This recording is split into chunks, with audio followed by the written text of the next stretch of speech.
Hi, everybody. Welcome to week three, video lecture three of digital forensics class. In this last video, we're going to talk about AI detection and plagiarism tools. And we're also going to talk about our assignment, which is an online almanac exercise. So we've covered a little bit of everything in this session. Talked about fact checking and corrections. Really got into some meaty stuff there. Cool AI forensics tools with the images. We're going to be also doing video and audio a little later in the semester. And then also video lecture three, which is the detection plagiarism tools, which are good to know about if you're working as a journalist. On Journalist Toolbox, this little link here, I actually have a page on AI plagiarism and detection tools. They'll detect AI, also detect plagiarism. Many of these tools are free. GPT-0 and CopyLeaks are the two I'm going to demo. And there's other ones. Winston is a really good one, Pangram, many others listed here. These kind of got an early knock when they first came out around 2021, 2022. Turnitin.com and some of these tools, professors were taking them and running student papers through there, and they were testing positive for 100% AI. And the student had actually written the paper. They just had set something a little off in the detection tools, and they were flunking students that hadn't done anything wrong. They've improved over the years, and two of the best on the market is GPT-0, and which was actually built by a student at Princeton University, Edward Tien, when he was a senior. And you can upload files or cut paste your text in there. And I think you get five free ones. I actually created a login for it, so I can go in and do pretty much whatever I want with it. The other free one is CopyLeaks, which is really nice. And I think you get five or six free ones a week there as well. So what I do with this one, I actually have a paid version of it. I think I spend $110 a year on it. And is well worth it because it checks for plagiarism and detects AI. These are the two, I think, most accurate ones on the market. And a lot of times, you'll see a very small percentage for an article, or press release or something like that. And that usually means somebody's used Grammarly or something to spell check, or maybe paraphrased a couple paragraphs using Quillbot or another AI tool. If you see small percentages like that, I'm not too bothered by it. But when I'm seeing 80, 90, 100%, that raises an eyebrow. So I'm going to show you real quick about how you can use them. You can sign up for them for free if you want. So I'm going to go out and I'm going to find an article or a press release. It's actually a press release that I had built in ChatGPT a couple of years ago. And I thought of the most disgusting product known to mankind, Bacon Baby. This is a press release I wrote in ChatGPT. It's completely fake. And I'm throwing this in your class week three folder if you want to play around with it. It's about a product, bacon infused baby formula called Bacon Baby. Looks like a real press release, has some bullet point items in it, quote from the CEO, fake link to a website, a media contact down here at the bottom end in the story. It looks like a real press release. These kind of pranks get played on the media all the time. People create these fake product releases. And there are some, typically, small local TV newsrooms, they will just take press releases and just tweak them a little bit and put them up on their websites. And they don't even take the time to really vet the information.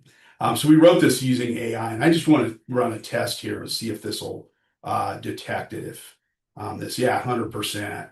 So if you get the gold here, the gold here, the little human part here, it flags this, but what actually was it was the human written part. This part at the bottom where it says Mark Reilley. I made that up and put that in myself. But they may have been pulling this, off the web somewhere and thought it was human written. But yeah, they can. I'll pop it into CopyLeaks too. I just cut and paste it in there and hit scan. This one takes about a minute to run because It's not only scanning for AI, but also for plagiarism. I run your midterm papers and your final papers through these two tools as part of my editing process, just to see how much AI is in there. If you're getting a high percentage, you're using it to write your paper, which is a big no-no in this class. We learned that in week one. And also it detects, the plagiarism. And sometimes it'll flag, a quotation or something from an article, and you've attributed it in your story, and then you're fine, and it's no big deal. But it also helps me kind of look through real quickly to see, what sources you attribute to. And this one, again, tested positive 100% for AI. So, use these tools. They're two really good ones. They've gotten better over the years. And when I'm evaluating work, I don't just use what pops up in here. I'm looking for other things in the article too. Everything from fonts to the history on your Google Docs, all kinds of things. So I always tell my students in all my classes and show them, how I detect AI and the process I follow. So I'm very transparent about it. And for you guys, you're the ones, if you're fact checking, you're the ones that will be having to do this. And I do a lot of trainings in newsrooms, and they use these tools. And they tell me they get so many AI written press releases that are just, absolute nonsense. Some of them are about real products too, which is sad. So, always be on the lookout for that. Also, if you're working in a newsroom, maybe that uses a lot of freelancers, or freelancers using AI to write their stories, and when they're not supposed to be. It's a really good little resource for you, those two tools. And there's other ones in there too, Winston up on the journalist toolbox. Our assignment. This is where we kind of do some, nuts and bolts fact checking, kind of like what we talked about in video lecture one, about where do I go to just, fact check everything in a story, or, any claim, or, any post. So in your week 3 folder, we have the Almanac fact checking team assignment. You can work alone on this, or you can work in teams of 2. It's up to you. We are an online class, so sometimes working in teams isn't always easy. But if you know somebody in the class and want to team up and kind of split the workload in half, feel free.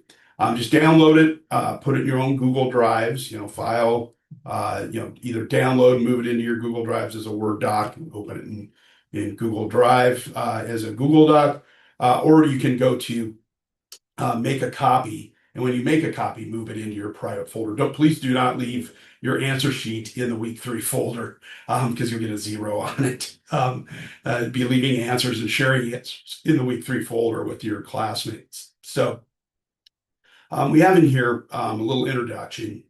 Talks about, the goal is to fact check all the items on this sheet without any errors. You must cite where you found the information in the almanac, page number or web address. You must cite reliable sources, almanac, etc. Do not use Wikipedia or a random web page.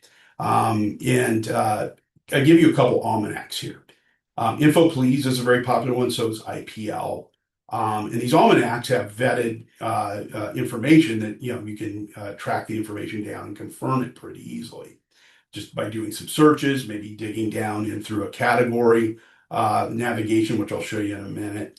And you also, if one of these don't produce an answer for you that's satisfactory, you can then go and do a Google search, but you must cite a credible source. So if it's something, some pitching statistics from Major League Baseball, you probably want to quote, the team's website, or MLB.com, or, one of the sports websites that compiles sports data, like Basketball Reference or BaseballReference.com, one of those that has credible information. So part of this exercise is finding the correct answer, but also attributing it to a reliable source so people will trust it and believe it. So I'll kind of walk you through it a little bit here and then kind of show you the tools. I kind of built this around a typical day of an editor or a fact checker, because you're getting all kinds of different stories and topics thrown at you.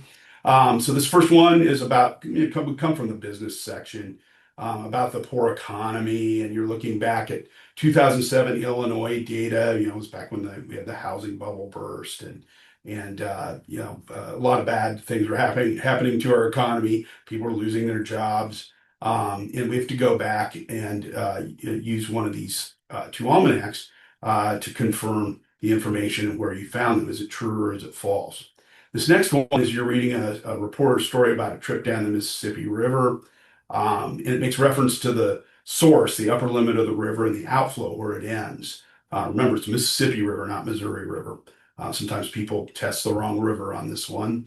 And the sources and numbers don't look right to you, so you have to look them up in the almanac. What is the source of the Mississippi River? Where does it outflow? Out of the United States, basically, into an ocean or other area. And then length in miles, the distance of the Mississippi River. And then we have, confirming a date. What's the significance of this date? This one on the Bill of Rights, the Seventh Amendment, the First Amendment. We've got, some population data, basic census data that you've got to confirm. And some stuff in entertainment we've got in here. We've got, Pulitzer Prize winner for music. We've got some sports data down here, three different sports facts. You've got to confirm them through a reliable source.